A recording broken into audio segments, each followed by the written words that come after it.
Así que si el último servicio no fue como esperaban o como están acostumbrados a escucharme predicar, me disculpo porque fue muy diferente el último servicio a este.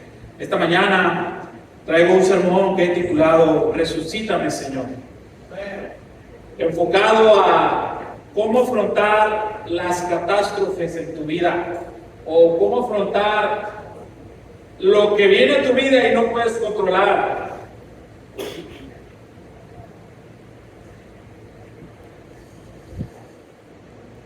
Creo que muchos de aquí hemos pasado, o bueno, al menos enfocándolo personalmente, los últimos 2 años o 3 han sido un maremoto de situaciones, de emociones, de circunstancias adversas. Yo estaba platicando con mi esposa.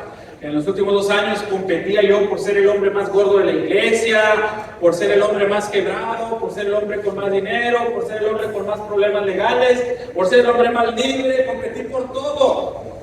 Pasamos por tantas cosas en estos últimos 2 años, pero en todas estas cosas yo llegué siempre a un punto en el que sentía que la catástrofe era tan grande que ya no había esperanza. Y ya no había una manera en la que pudiera yo vencer la situación. Recuerdo cuando estaba en los juzgados laborales peleando contra la antigua empresa, había situaciones en las que sentía yo tanto miedo, me sentía yo tan asfixiado por las circunstancias. Cuando estábamos afrontando, amén, la deuda, había momentos en los que sentía yo que no podía ver la luz, que no podía producir yo más, que no podía yo ganar en la situación.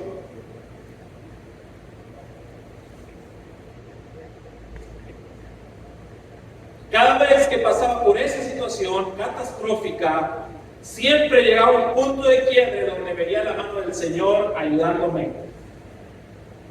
Me gusta esa frase que dice Ebenezer: hasta aquí nos ha ayudado el Señor. Esta mañana voy a estar hablando del capítulo 11 del libro de Juan. Y yo sé que a ustedes les encanta leer la Biblia, pero a los que no, esta mañana vamos a estar leyendo juntos la historia de Juan 11 y cómo es que el Señor relata la muerte de Lázaro. Dice Juan 11: estaba entonces enfermo uno llamado Lázaro de Betania. Betania era la aldea de María y de Marta, su hermana. María, cuyo hermano Lázaro estaba enfermo, esta mujer fue la que ungió al Señor con perfume y le enjugó los pies con sus cabellos. Había una relación cercana, había una relación estrecha en esa familia. Era conocido, tenía influencia Lázaro, era amigo del Señor. Enviaron pues las hermanas a un mensajero para decir a Jesús: Señor, he aquí el que amas está enfermo. Oyéndolo Jesús dijo: esta enfermedad no es para muerte, sino para la gloria de Dios, para que el Hijo de Dios sea glorificado por ella. Y amaba a Jesús a Marta, a su hermana y a Lázaro. Y aquí entendemos que María, Marta y Lázaro tenían el contacto de Jesús en su teléfono. Si había algún problema, ellos podían, es más, le picaban al 1 y se marcaban en automático. Es más, le decían al Google llamar a Jesús y se marcaban en automático. Ellos tenían el contacto directo del Rey de Reyes, del Señor Jesús. Era gente influyente en el reino. Así como cuando te tomabas fotos con el pastor Gaxiola o con el pastor Román, así que a las presumes, ¿no? Yo tengo el contacto del pastor Salvador Castañeda ahí en mi teléfono, le mando un mensaje y me contesta. Todavía no consigo el pastor Rubi, pero ya anden en eso, ¿verdad? Entonces tú tienes ese contacto, tú lo presumes, tú sabes que está ahí para ti. Pero dice que aunque el Señor amaba a Marta, amaba a su hermana María, amaba a Lázaro, cuando oyó pues que estaba enfermo, dice, se quedó 2 días más en el lugar donde estaba. Aplicó la del mexicano. ¿Dónde está? Ya voy. Ya ahorita llego. Ya voy en camino y todavía ni se baña. Ya voy, llego, aquí estoy a la vuelta de la esquina y está en García todavía. Amén. Luego dice, después de esto le dijo a sus discípulos, vamos a Judea otra vez. Ya por ese entonces los discípulos se habían olvidado por completo de que alguien les había dicho que Lázaro estaba enfermo. Le dijeron los discípulos, de lo único que se acordaban ellos era que la última vez que habían estado allí, habían intentado apedrearlos y matarlos y les dijeron, ahora procuraban los judíos apedrearte y otra vez vas allá, maestro. Respondió Jesús, algo muy práctico que puede ser utilizado todavía en nuestras vidas. ¿No tiene el día 12 horas? ¿Qué te preocupa lo que pasó ayer? ¿Qué te preocupa lo que pasó la semana pasada? ¿No tiene el día 12 horas? El que anda de día no tropieza porque ve la luz de este mundo, pero el que anda de noche tropieza porque no hay luz en él. Dicho esto, les dijo después, nuestro amigo Lázaro duerme, mas voy para despertarle. Entonces todos dijeron, Lázaro está dormido, si duerme significa que está sanando. Pero Jesús les decía esto de la muerte de Lázaro y ellos pensaban que habrá de reposar del sueño. Entonces Jesús les dijo claramente, Lázaro ha muerto. Y me alegro por ustedes de no haber estado ahí para que creáis, mas vamos a él. Dijo entonces Tomás, llamado Dídimo, vamos también nosotros para que muramos con él. La situación no es beneficiosa para la familia de Lázaro. Cuando Jesús dice, vamos a Betania, Lázaro ya estaba muerto, pero no nos dice cuánto se tardó en avanzar de donde estaba de Betania a la ciudad. No nos dice qué pasó en ese lapso, no nos dice exactamente cómo fue que se tardaron, pero dice el versículo 17, vino pues Jesús y halló que hacía ya 4 días que Lázaro estaba en el sepulcro. Y aquí como que las cuentas no te dan, pero ¿y qué te parece si cuando mandaron a anunciar a Jesús, al mensajero que estaba enfermo, él se tardó un poquito? Y a lo mejor cuando llegó la noticia, ya Lázaro ya había empeorado y tenían la certeza de que Jesús iba a hacer una oración desde donde estaba. Iba a hacer el milagro desde donde estaba, así como lo hizo con el criado del centurión, que le dijo, tu criado ha sido sanado, y dice que en aquella misma hora había sido sanado.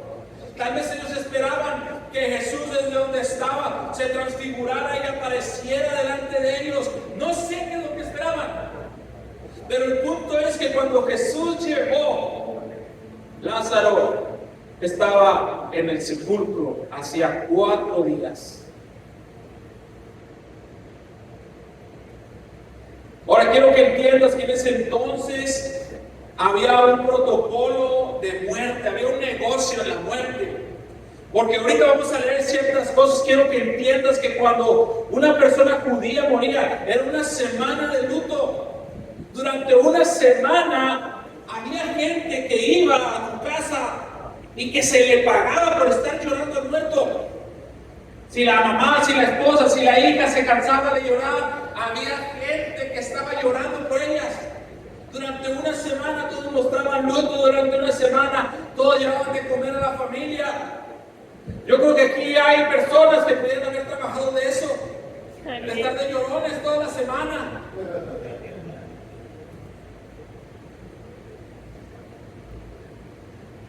Y está este evento, era un negocio. Era como el Protectodeco de aquel entonces. Había gente que se dedicaba a ganar dinero cuando alguien moría.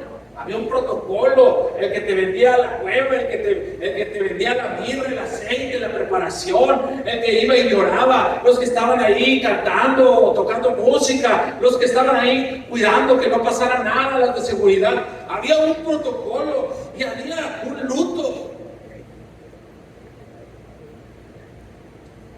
Y entonces cuando Jesús estaba entrando a Betania, en el versículo 20, Marta escuchó que venía entrando. Entonces Marta prefirió salir del evento e irse a encontrar con Jesús a la entrada del pueblo. Y María se quedó en la casa. Y Marta le dijo a Jesús, ni siquiera lo saludó, le dijo, Señor, si tú hubieras estado aquí, mi hermano no habría muerto. Y ya suavizando las cosas, mas ya también sé ahora que todo lo que pidas a Dios, Dios te lo dará. Jesús le dijo, tu hermano va a resucitar. Marta le dijo, yo sé que resucitará, Señor, en la resurrección. ¿Has hablado con gente así? Dios te ama, Dios tiene un plan para ti, Dios quiere hacer algo en tu vida. Sí, yo sé que Dios tiene algo para mi vida. Ya sé que Dios me está escuchando, ya sé que Dios responde. Pues mira, Él me está respondiendo, pero Lázaro ya se murió, Señor. Lázaro ya está muerto, Señor. Yo sé, Señor, que va a resucitar en la resurrección, en el día postrero, Señor, pero Lázaro ya está muerto, Señor. No sé si dejarte entrar al velorio porque es el tiempo de respeto hacia mi hermano. No sé si estaría bien que predicaras en el velorio, Señor, porque como no viniste, a lo mejor no se va a ver bien, Señor, que tú que predicas, que sanas, y eres nuestro conocido, vengas al velorio, Señor. Tal vez te va a afectar en tu imagen. Jesús le dijo, yo soy la resurrección y la vida. El que cree en mí, aunque esté muerto, vivirá. Todo aquel que vive y cree en mí, no morirá eternamente. ¿Crees esto? Dijo, sí, Señor, yo he creído que tú eres el Cristo, el Hijo de Dios, que has venido al mundo, pero Lázaro está muerto. Y habiendo dicho esto, fue y llamó a María, su hermana, y otra vez la historia se repitió. Pero como María era más sensible que Marta, Marta era la hermana dura, Marta era la hermana que tomaba las decisiones, que limpiaba. María era la que hacía el postre y se lo comía y dejaba todo el cochinero en la cocina, amén. Yo me imagino a Marta como Laila y a María como Cristel, así, en mi mente. Siempre la hermana mayor es la que tiene control, es la que ve por todo. Y a Lázaro me lo imagino como el Santiago. Entonces, cuando ella oyó que el maestro, dice que se levantó deprisa y vino a él. Y Jesús todavía no había entrado en la aldea, sino que estaba en el lugar donde Marta le había encontrado. Entonces los judíos y todo el séquito de la gente que estaba en la casa con ella y la consolaban, todo protectoreco, cuando vieron que María se había levantado deprisa y había salido, la siguieron porque ellos tenían que ir a llorar con ella. La siguieron diciendo, va al sepulcro a llorar ahí. Entonces, órale, levanten, si fueron de Sinaloa, levanten la tuba y la música banda. Y los que están allá, tráiganse el pozole y tráiganse el café. Vamos a la tumba porque María va a llorar allá.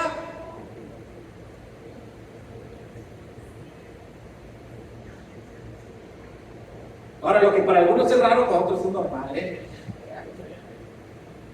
María, cuando llegó a donde estaba Jesús, al verle, no le reclamó. Dice que se postró a sus pies y comenzó a clamar, Señor, si hubieras estado aquí, Señor, no habría muerto mi hermano. Jesús entonces, al verla llorando, y a los judíos que lo acompañaban, también llorando, se estremeció en su espíritu y se conmovió. ¿Dónde lo pusiste? Dijeron, Señor, ven y ve. Y Jesús dice, Jesús lloró. Pero antes de llorar dice que se estremeció y se conmovió. Eso nos habla de la naturaleza de nuestro Dios y el amor que tiene por la humanidad. Eso nos habla del principio de por qué Jesús vino a la tierra, ¿verdad? Una compasión, un estremecimiento en su espíritu por la humanidad. Y todos los judíos empezaron a decir, mira cómo le amaba, pero escucha, no podía que abrió los ojos del ciego haber hecho también que Lázaro no muriera. No pudo tu Dios poderoso que ama al mundo evitar que a mi hijo enfermara de cáncer, No pudo tu Dios poderoso que ama el mundo evitar que mi papá muriera de diabetes. No pudo tu Dios poderoso que es tan bueno evitar la violencia en México. No pudo tu Dios poderoso que es tan bueno recuperar a todas las mujeres que han sido secuestradas, vendidas, perdidas en el mundo. No pudo tu Dios que es tan bueno traer a los niños que han sido alejados de sus casas. Jesús, profundamente conmovido, todavía llorando, otra vez vino al sepulcro. Era una cueva y la cueva tenía una piedra puesta encima. Era su propia sepultura a futuro. Jesús también fue sepultado en una cueva y también la cueva tenía una piedra puesta encima. Jesús proféticamente estaba anunciando cómo iba a resucitar, diciendo: quiten la piedra. Y Marta, la hermana del que había muerto, le dijo: Señor, te recuerdo que Lázaro murió hace 4 días. Mira, yo no sé tú si alguna vez has tenido la desgracia o el infortunio de tener que tratar con un muerto en una casa. Cuando mi abuela murió hace 3 años, nosotros la tuvimos en cama en la casa hasta que falleció. De hecho, después de que falleció, algo le pasó. Había un huracán aquí en Monterrey y no pudo pasar el servicio forense, recogerla, ni los velorios. Entonces tuvimos a mi abuela ahí muerta en la casa de mi mamá hasta las 3, 4 de la mañana el siguiente día. Y no había luz en la casa. Y hacía calor en la casa. Mi pobre abuela murió, se entregó, se fue. Después de un suspiro, aclamando por Cristo, se fue, dejó esta tierra y nosotros estuvimos ahí. Y cuando pudimos lograr que fuera a morir, eran casi las 4 de la mañana del siguiente día, se llevaron el cuerpo, ¿verdad? Lo prepararon para incinerarlo. Pero cuando tuvimos que limpiar la cama, ya tenía un olor a muerte en la cama. Y es un olor que no se me olvida, es una mezcla de olores que se queda impregnado en todo. Es imposible rescatar una colcha o una cama donde ha habido un muerto, es imposible rehabilitarlo, limpiarlo, dejarlo listo para la venta. De hecho, hasta los carros que pasan por ese proceso ya no pueden ser vendidos. Imagínate, eso fue en unas horas. Ahora imagínate 4 días este cadáver, este cuerpo en una cueva, sujeto a humedad, sujeto a todas estas condiciones. No solo eso, tocar un cadáver era considerado impuro. Nadie quería ser el que moviera la piedra. Además de esto, había una creencia que cuando si te acercabas a los cadáveres, la muerte se te pegaba y tú tenías el riesgo de morirte también. Entonces nadie quería acercarse y mover la piedra, nadie quería ser.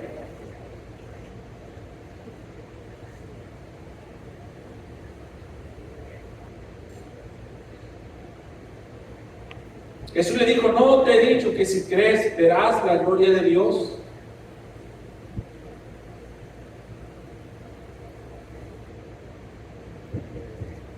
Eso, Señor, me la pones bien difícil. Entonces dice: quitaron la piedra donde había sido puesto el muerto. Y todavía Jesús, sin acercarse a la tumba, alzando los ojos a lo alto, dijo: Padre, te doy gracias por haberme oído. Y habiendo dicho esto, clamó a gran voz, versículo 43, Lázaro, ven fuera. Y dice que el que había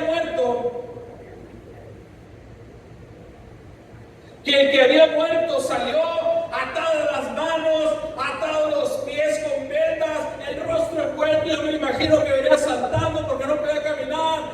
Y toda la gente del velorio empezó a correr para los lados. Y toda la gente empezó a sorprenderse. Y tuvo que darle la orden: desátenlo y déjenlo ir. Y un caos tan grande que esta noticia llegó al gobierno, llegó a los principales sacerdotes y marcó el principio de la persecución hacia Jesús. Fue este milagro el que puso la firma en la sentencia de buscar a Jesús para crucificarlo.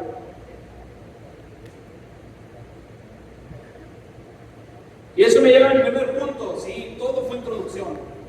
Amén. Amén. Si hubieras estado aquí, Señor, o como yo le llamo, la teoría mundana del abandono de Dios.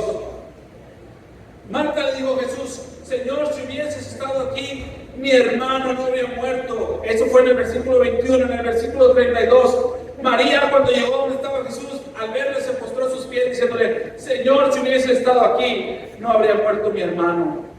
En un mundo de dolor creemos que Dios nos ha abandonado.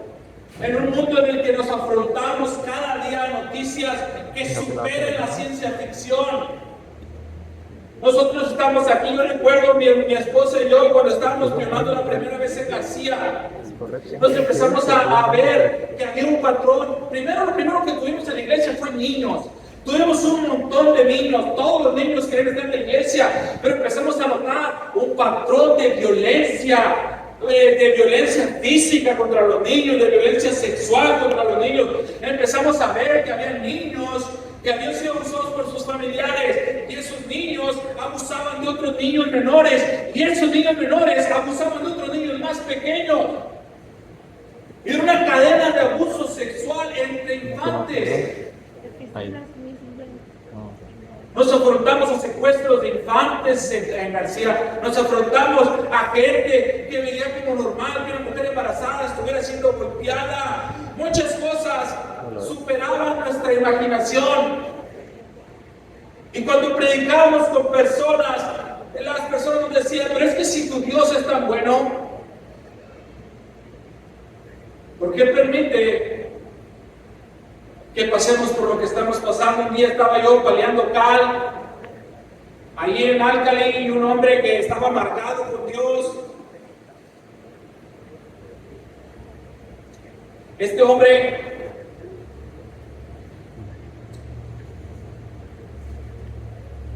tenía una esposa embarazada y tenía una niña de 3 años.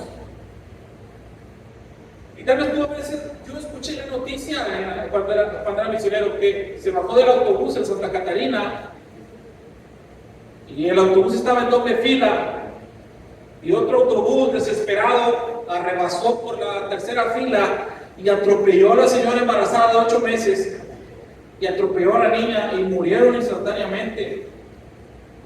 Yo nunca jamás creí toparme. Yo recuerdo haber visto la noticia y pensar: ¿cómo le predicaría yo a ese hombre si me lo topara? Resulta que ese hombre trabajaba conmigo en la fábrica de sal. Era uno de los mejores soldadores que tenía la fábrica. Cuando la gente entre murmullos me platica, yo escuché la historia y vi los moños negros, se empezó a juntar dinero en el sindicato para ayudar al hombre, pero nunca pensé que me tocaría trabajar con él. Y aquí está un hombre que por completo veía que Dios lo había abandonado. Un hombre que había perdido su alma. Un hombre que aunque estaba vivo, estaba muerto. ¿Cómo le predicas a un hombre así?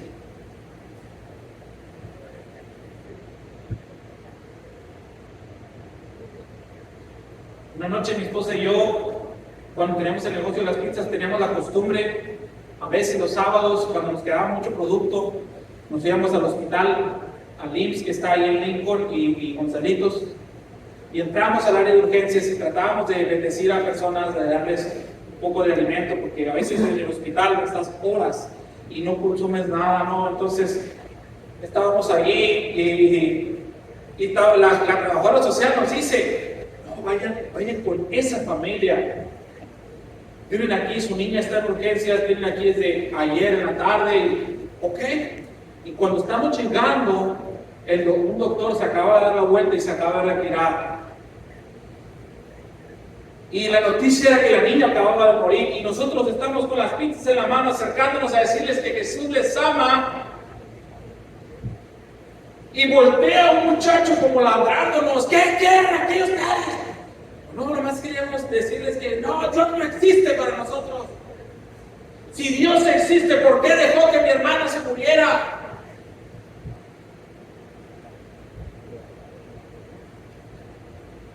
¿Cómo afrontas eso? ¿Cómo le dices, déjame, voy a orar por tu hermana para que te subsigue? Y sin embargo era lo que se estaba afrontando Jesús en este. Recuerda, no hubo ni un velorio exitoso cuando se presentaba Jesús. Jesús era el enemigo de la Protectodeco de aquel entonces. Yo creo que en venganza por ese Protectodeco siempre lo pone crucificado. Jesús era enemigo de los velorios. Cuando iba la viuda cargando a su hijo muerto, ¿recuerdan la historia? Dice que se acercó, tocó el féretro y ¡pum! ¡Muchacho! Denme de comer, tengo hambre. Escucha, estas situaciones se repiten una y otra vez. Gente que ha tenido que pasar por eventos catastróficos en su vida y tú llegas y les tratas de compartir del amor del Señor, de Jesús, de decirles que todo hay esperanza, y esa gente te pone un dedo en el rostro y te dice, ah sí, pues si tu Dios es real, entonces ¿por qué me pasó esto? Hermano, nosotros no podemos comprender y ni se te ocurre decirle que la enfermedad por la que se murió tal persona es fruto del pecado en su vida, porque nosotros no podemos comprender lo que Dios está haciendo en nosotros, lo que Dios está haciendo en el otro.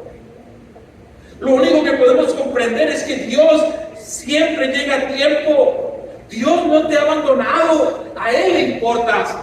Vemos que Jesús se conmovía por el dolor. Jesús todavía se conmueve por el dolor de los niños, el dolor de la gente, el dolor de la humanidad.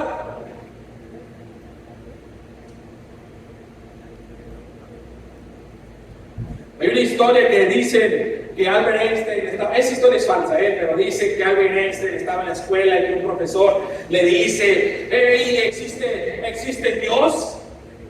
Si Dios es bueno, ¿existe Dios? Sí, profesor, ¿existe Dios aunque no lo podamos ver? No, porque hay maldad. Y entonces Einstein se levanta y le dice, profesor, ¿existe la oscuridad? Claro, la podemos ver. No, la oscuridad es falta de luz. La luz es energía. La luz se puede medir, no puede medir la oscuridad. Profesor, ¿existe el frío? Claro, lo podemos sentir. No, lo único que sentimos es la falta de calor. Dando la referencia de que nosotros no podemos comprender lo que Dios está haciendo porque no lo vemos o porque no lo sentimos. Dios es Dios y Él está en control. Dios siempre llega a tiempo. Me lleva a mi segundo punto, que es la promesa principal de nuestra fe. Dice, yo soy la resurrección y yo soy la vida. Versículo 25 de Juan 11. Le dijo Jesús, yo soy la resurrección y la vida. El que cree en mí, aunque esté muerto, vivirá. 1 Corintios 15, 3 al 4 dice, porque ante todo les transmití a ustedes lo mismo que yo recibí, que Cristo murió por nuestros pecados según las Escrituras, que fue sepultado, que resucitó al tercer día según las Escrituras. Él tiene un propósito, hermano, y un mensaje para nuestra vida, joven. En medio de la muerte y el dolor, Él es la resurrección y la vida. Dice que entre más profunda es la oscuridad de la noche, más fuerte brilla el sol al amanecer. Escúchame, hay situaciones en nuestra vida que se ven que no tienen un futuro. Situaciones en tu matrimonio, situaciones en tu cuerpo, yo siempre he tenido en mis creencias personales, en mi fe, que Dios permite que yo obre dentro de todos los márgenes posibles que tengo, de mi esfuerzo, de mi creatividad, de mis recursos. Y solamente creo en los milagros que Dios hace, que están más allá de mi capacidad, más allá de mi capacidad de resolución. Hay situaciones en mi vida en las que yo me he puesto de rodillas. Señor, yo no tengo la fuerza, ni los contactos, ni la creatividad, ni la gente, ni la posibilidad de resolver esto, Señor. Pero si puedes, Señor, esta mañana hacer un milagro en mi vida, haz un milagro en mí. Escucha, Dios está buscando gente que clamen por Él. Por eso es tan importante para Él la fe, de que creas en Él como la resurrección. ¿Por qué le preguntó a Marta? ¿Crees en esto? Es muy importante que tu fe esté activa a pesar de las circunstancias, de las situaciones. Hermano, tú no puedes cambiar de convicciones según tus situaciones. No puedes levantarte hoy y sentirte en victoria porque te está yendo bien, y luego levantarte mañana y sentirte en derrota porque te está yendo mal. La otra vez estábamos en la oración y estaban unos viejitos de 30 años en la oración y estaban quejándose: a mí me duele la rodilla, no, a mí me duele la espalda. Y le preguntan: ¿y a ti cómo te duele? A mí nada, yo me siento fantástico. Soy un gordo resucitando. Estuve entrenando con 40 kilos encima desde los últimos 10 años. Yo me siento fantástico, tengo 33 años. Escucha, esto es una cuestión de fe. Yo no me permito a mí mismo que la circunstancia gobierne mi destino.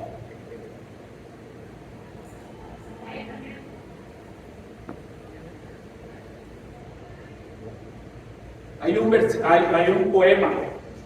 poema, no se lo puedo leer aquí, se lo recomiendo que lo lean en su tiempo. Es el poema que escribió, que utilizaba Nelson Mandela, no es el autor, y lo utilizaba mientras estuvo encarcelado por años antes de salir para ser presidente. Se llama Soy el capitán de mi destino, soy el capitán de mi alma. Y básicamente este poema se refiere a que no importa que la oscuridad venga y me derrumbe, y que la oscuridad venga y me consuma, y que la situación esté mal a mi alrededor, yo voy a decidir ser el capitán de mi destino, ser el capitán de mi alma. Y es lo que nos llama el Señor a hacer. Ahí le dice que el espíritu de los profetas se somete a los profetas. Si tú estás pensando que va a venir un ángel a decirte cómo te debes de sentir o qué decisión debes de tomar, si estás esperando que se te aparezca el Espíritu Santo y te diga exactamente, hermano, qué debes de hacer en este momento, tú puedes tener victoria, hermano, déjame te digo que estás dejando tu destino en las manos de nada. El Señor nos ha llamado porque tenemos un propósito. El Señor nos ha llamado a tener convicciones, a avanzar, a creer en Dios por cosas mayores. En medio de la muerte, en medio del dolor, Jesús ya nos dio su promesa. Él es la resurrección y la vida. Entonces, cuando estamos pasando por circunstancias que son adversas, nuestra mente debe estar erguida, nuestro corazón debe estar latente. Somos personas en victoria. Jesús es la resurrección y la vida. Dios tiene el poder de restaurar cualquier cosa que parece muerta o está muerta en nuestras vidas. Y sin embargo, me gusta agregarle esa frase, lo que dijo Sadrach, Mesach y Abednego: y si aún Dios no nos contesta, sepas, oh rey, que no te serviremos. Tener esa certeza, Señor, esa certeza que tuvo Esteban cuando estaba siendo apedreado, mientras estaba predicando, diciendo: ahora veo los cielos abiertos. Y es que tenemos que entender, hermano, que en nuestra mente, en nuestro espíritu, tenemos una fortaleza que supera cualquier curso de autoayuda o cualquier libro de psicología. Hermano, tenemos el poder de la resurrección y de la vida por medio de Cristo. No importa tu destino en la tierra, eres destinado a ser resucitado. Amén. Estaba escuchando una noticia que me dejó impactado. Unos científicos descubrieron unas semillas de dátiles en unas vasijas de Egipto que tenían más de 2000 años. Y también descubrieron al mismo tiempo unas que estaban en el palacio de Herodes. Y ya las iban a poner en el museo, hasta que un curioso dijo: ¿y si las sembramos? Total, si no crecen, pues nomás las sacamos de la tierra y las ponemos en el museo. Y yo creo que tenían tiempo de sobra, porque hasta hicieron un pequeño jardincito afuera del área de investigación y sembraron estos dátiles. Ahora, ¿quién sabe si estos dátiles se los estaba comiendo Herodes cuando estaba en la época de Cristo y se le olvidaron? ¿Quién sabe qué habrá pasado con estos dátiles para que los hayan encontrado tanto tiempo después? Pero escucha, sembraron estos dátiles de más de 2000 años y dieron fruto. No solamente creció la palma de dátil, sino que la palma de dátil dio fruto. Escucha, esta es una semilla de más de 2000 años. Y así como esta semilla de más de 2000 años dio, Jesucristo es la semilla de la resurrección y la vida en tu vida. No importa que su mensaje tenga más de 2000 años, Jesús sigue resucitando, Jesús está vivo. ¿Por qué no ha podido ser apagado el mensaje de Cristo a pesar de la persecución? Por mucho tiempo el mensaje de Cristo nomás estuvo en manos de la Iglesia Católica. ¿Por qué? En mucho tiempo el mensaje de Cristo solamente entre los bautistas. ¿Por qué mucho tiempo el mensaje de Cristo entre los luteranos? Y poco a poco el mensaje de Cristo siguió teniendo vida hasta que llegó a nuestras fechas, hermano. Eres partícipe del milagro de la resurrección de la vida, de las palabras de Jesús. Piensa por un momento esto que estamos hablando. Se hablaba hace más de... ¿Tú no te acuerdas que estabas hablando con tu esposa ayer? ¿No te acuerdas que predicó el pastor la semana pasada? Y sin embargo las palabras de Cristo siguen vivas. Ese mismo poder es el poder que nos da vida a nosotros en Cristo. Y eso me lleva a mi tercer punto. Jesús lloró. Jesús nos ama tanto que se conmueve con nuestro dolor. Mira, cuando éramos católicos, siempre nos enseñaban que Dios era un Dios que estaba enojado con la humanidad. Muchas iglesias cristianas ortodoxas mencionan al Dios que está airado, ¿verdad?, con la humanidad. Y claro, el pecado molesta al Señor. El pecado de la humanidad molesta al Señor. Es como cuando tu niño de 3 años está en silencio en la casa. Ya sabes que está haciendo algo terrorífico. Yo recuerdo, nos levantamos un día porque Laila no estaba haciendo ruido, Laila estaba en su cuna. ¿Cómo se había bajado de la cuna? No sé. Pero se bajó, agarró la laptop nueva que acabamos de comprar. Se fue y subió en su cuna y con su pequeño dedito arrancó cada una de las teclas y se comió varias. Nunca encontramos la N.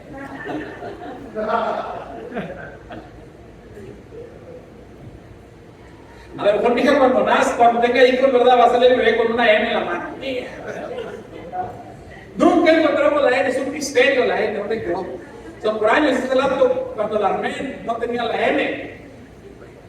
Sabes que tus hijos cuando están, y yo recuerdo que me molesté muchísimo.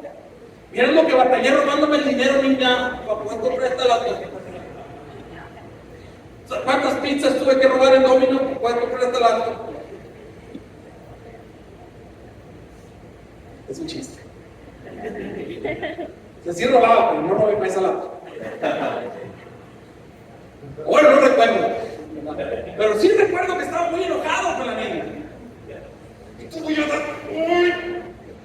¡Uy! ¡Cachetona! Así es el Señor con nuestro pecado. ¿Qué estás haciendo, hermanito? ¡Uy!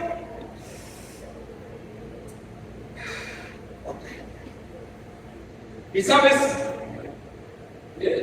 eso es con nuestro pecado, pero con nuestro dolor.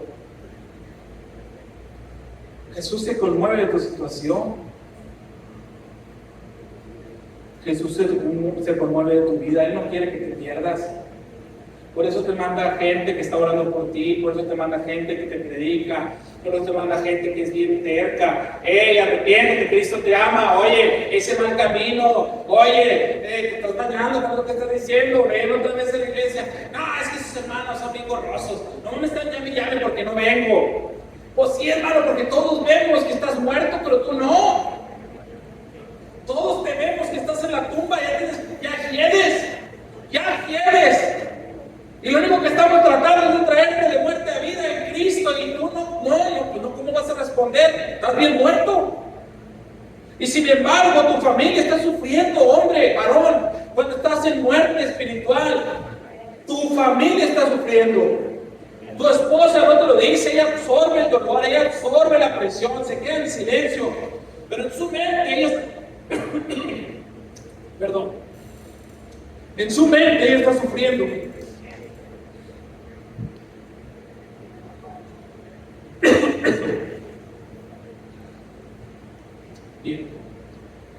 su mente ella está sufriendo, hermano.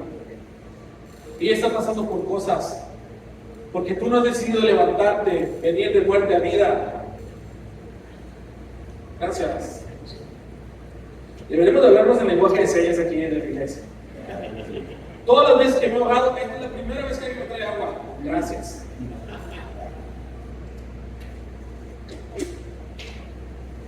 Iba a tomarle una que está aquí, pero no sé quién es, me dio asquito. Así que por favor, cuando se bajen, llévense sus aguas. Si no quieren. Bueno.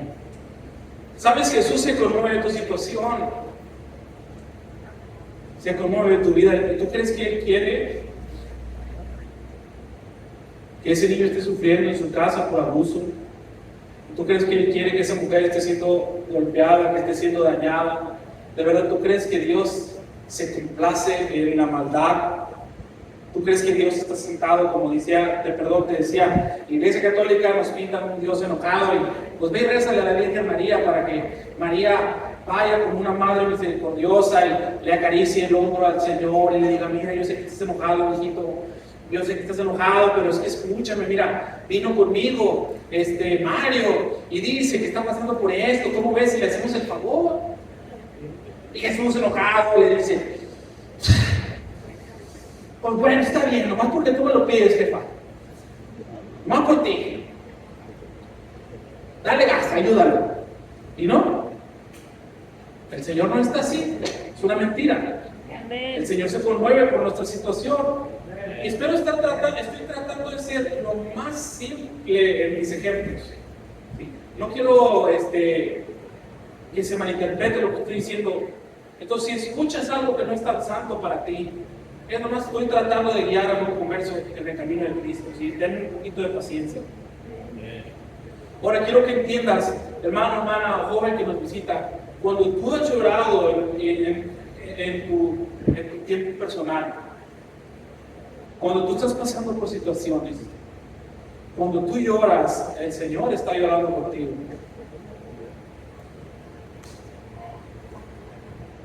Y tú como hombre sabes lo que es llorar por el peso de la situación. ¿Sabes lo que es llorar cuando tu esposa no está? Estás tragándote toda esa emoción y te quiebras. ¿Sabes lo que es fingir que estás contento mientras te estás quebrando? Y sabes, el Señor está contigo cuando estás pasando por eso.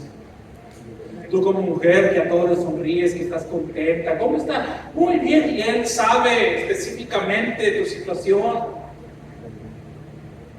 Me encanta una historia que dice que llega un hombre delante de Cristo y que le dice, mira este camino en la playa, estas huellas, es tu caminar conmigo, mira cómo vamos caminando los dos en esta época de tu vida, fíjate cómo vamos, las huellas en la arena se llama la historia, la puedes buscar.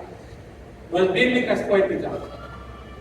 Y el hombre le dice, mira maestro, en esta ocasión, aquí fue donde empecé a enfermar, aquí fue donde empecé a pasar ¿por qué ya no se ven tus huellas?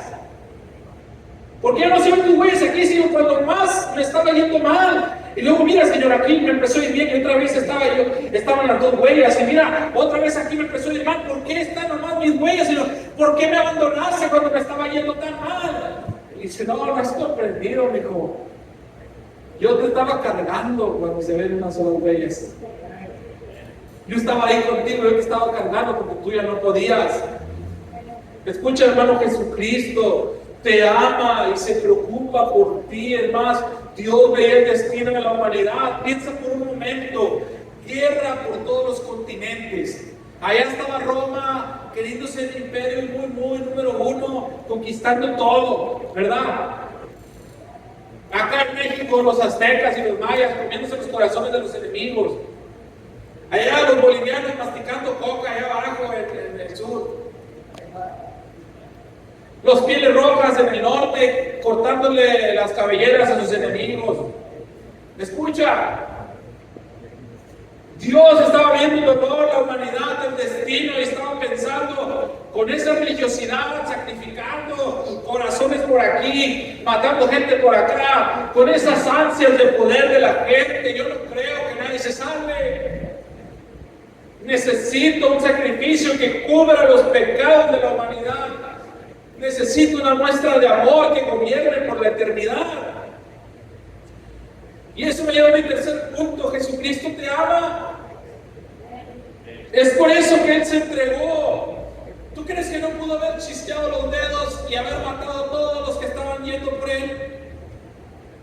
¿No te acuerdas cuando le gritaban al profeta: sube, calvo, sube, sube, calvo? Y dice que el Señor mandó unos osos. Ahora, ¿tú crees que Jesús no era mayor que el profeta? No estaba Sansón entre los filisteos. Señor, mándame el poder una vez más. Y dice que tumbó las paredes de un coliseo completo y murieron miles de enemigos. ¿No crees que el Señor era más poderoso que Sansón? Y aún así, en base a toda su fuerza y todo su poder, Él decidió entregarse a sí mismo. Dice Juan 3:16: de tal manera amó Dios el mundo, que ha dado a su Hijo unigénito, para que todo aquel que en Él cree no se pierda, mas tenga vida eterna. Ezequiel 33:11 dice: vive yo, dice Jehová el Señor, que no quiero la muerte del impío, sino que se vuelve el impío de su camino y que viva. Vuélvete, vuélvete de tu mal camino. ¿Por qué morirás, oh casa de Israel?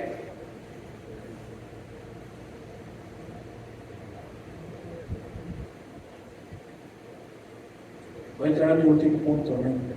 Lázaro, ven fuera. Tiempo de milagros en tu vida. Versículo 43. Y habiendo dicho esto, clamó a gran voz diciendo: Lázaro, ven fuera. Y el que había muerto salió, atadas las manos, atados los pies, el rostro envuelto en un sudario. Y Jesús le dijo: desatadle y dejadle ir. Ahora quiero que pienses por un momento que la vida de Lázaro fue completamente diferente después de ese momento. Porque una reputación se gana o se pierde en momentos de crisis. Obviamente Lázaro no fue el mismo después de haber estado en la tumba. Pero quiero que entiendas el significado espiritual de la cueva, de estar amarrado, de estar en la tumba profunda. Y por qué Dios le grita a Lázaro que salga afuera. ¿Por qué en esta ocasión no fue Jesús como con la niña y no la tocó de su mano para levantarlo? ¿No te puedes pensar? ¿Por qué Jesús no fue y lo tocó como al leproso? ¿Por qué Jesús no fue y le puso lodo sobre su cuerpo? ¿Por qué específicamente en este milagro Jesús le mandó llamar de la tumba? Mira, la tumba es un reflejo del mundo y de la perdición. La tumba o el mundo es un lugar oscuro, es un lugar profundo donde no hay luz. La Biblia dice que nosotros somos luz en medio de las tinieblas.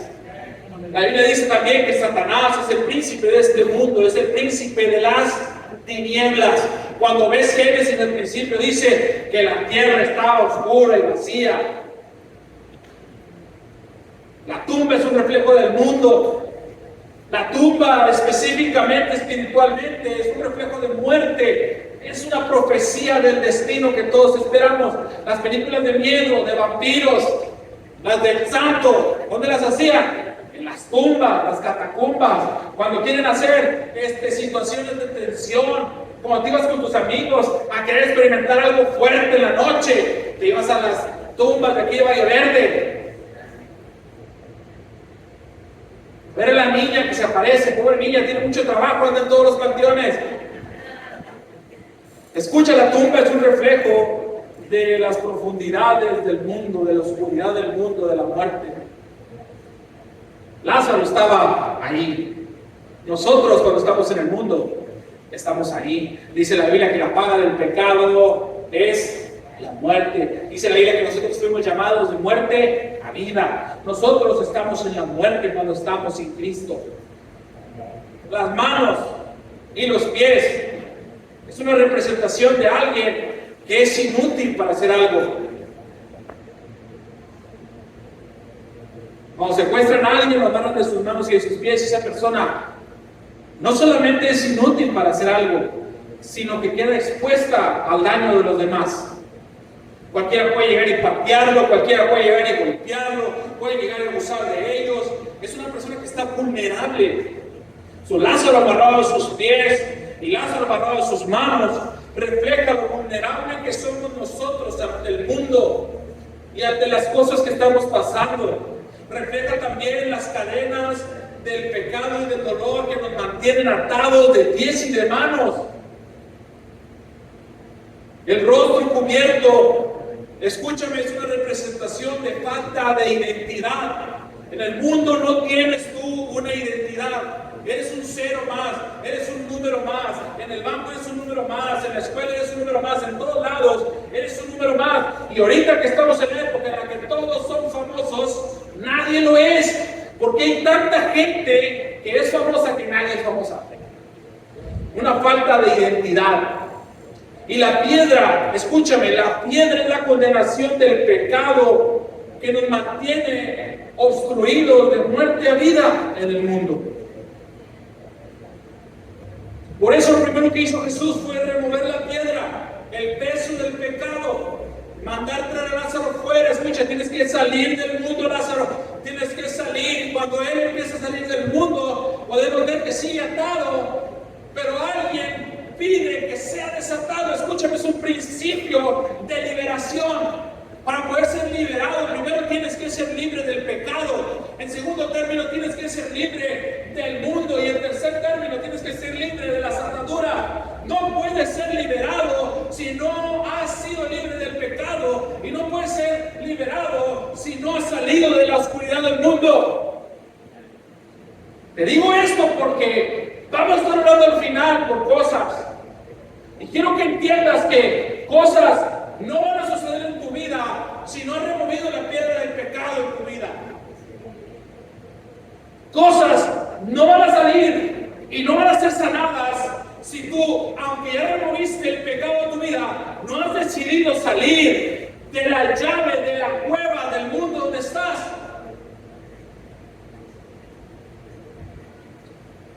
Hermano, ¿de qué hubiera servido desatar a Lázaro en la tumba? ¿De qué hubiera servido darle vida con la piedra puesta? ¿De qué hubiera servido resucitarlo y no desamarrarlo? En cualquiera de las opciones Lázaro muere. Se requería quitar la piedra, sacarlo de la tumba, desamarrarlo para que Lázaro tuviera vida de nueva. De nada sirve nomás hacer una sola cosa en tu vida. Romanos 8, versículo 11 dice: y si el espíritu de aquel que levantó de los muertos a Jesús mora en ustedes, el que levantó de los muertos a Cristo Jesús vivificará también vuestros cuerpos mortales por su espíritu que mora en vosotros. El mismo espíritu que levantó al Señor es el espíritu que está en nosotros a través de Cristo. Y el mismo espíritu que vivificó a Cristo esta tarde, esta mañana, es el mismo espíritu que puede vivificar tu cuerpo. ¿Y qué es vivificar? Es darle vida, hermano. Es tener 30, 40, 50, 60 años y sentirte genial, sentirte magnífico, sentirte lleno de vida, de fuerza, de espíritu. Es estar sano por completo, es estar salvo, es estar en fe.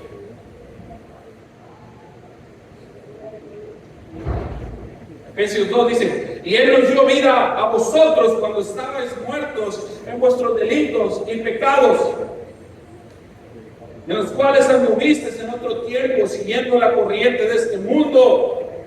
Y Efesios, Romanos, lo siento. Efesios. Gracias. Así, se me cruzaron los cables. Resucítame, Señor. Gracias. En los cuales anduviste en otro tiempo, siguiendo la corriente de este mundo, conforme al príncipe. Escúchame, está hablando de nosotros en el mundo, conforme al príncipe de la potestad del aire, el espíritu que ahora opera en los hijos de desobediencia, entre los cuales también nosotros vivimos en otro tiempo, en los deseos de nuestra carne, haciendo la voluntad de la carne. Y ahí adjunta en tu mente el video de cuando andas bailando la cumbia del viejo del sombrerón. Adjunta ahí cuando le pichaban las caguamas a los vecinos que te caían mal.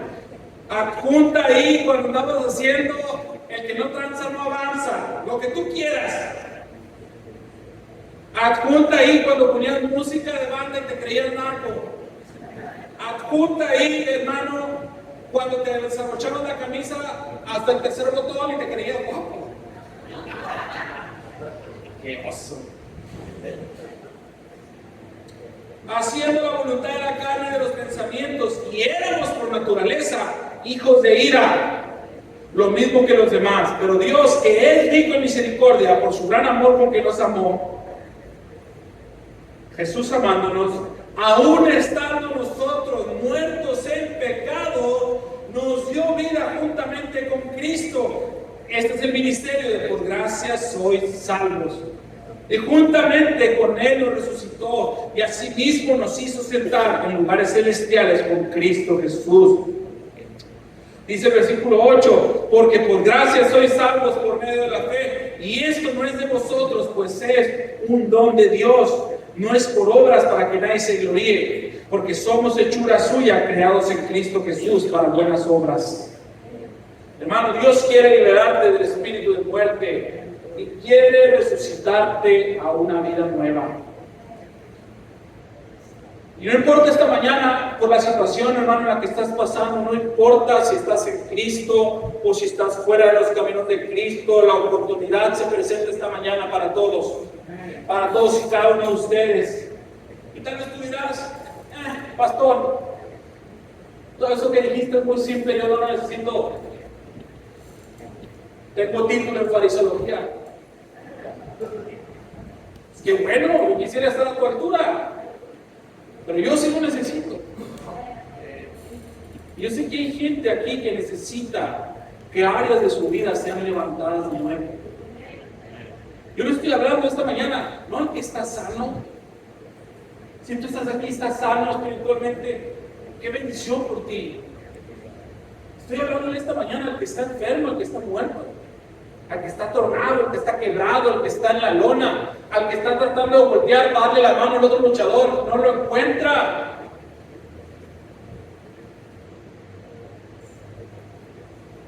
Escúchame, no tienes que vivir esta vida de ultratumba. No eres un zombie. Jesús no levanta zombies. Muertos vivientes, eso no existe. Jesús quiere darte vida nueva. Te apuesto cuando levantó a Lázaro, si Lázaro tenía aquí una cicatriz, una rajada, no también, hermana, a lo mejor si te hubieran resultado a ti, la rajada de la cesárea desaparecida por completo. Hermano, la del apéndice, a los que nos han quitado la vesícula, adiós. Escucha, el Señor cuando restaura todo por completo. Y estoy bromeando un poco con lo del cuerpo, pero en lo espiritual, el Señor restaura tu vida por completo. Ve todo rostro inclinado esta noche.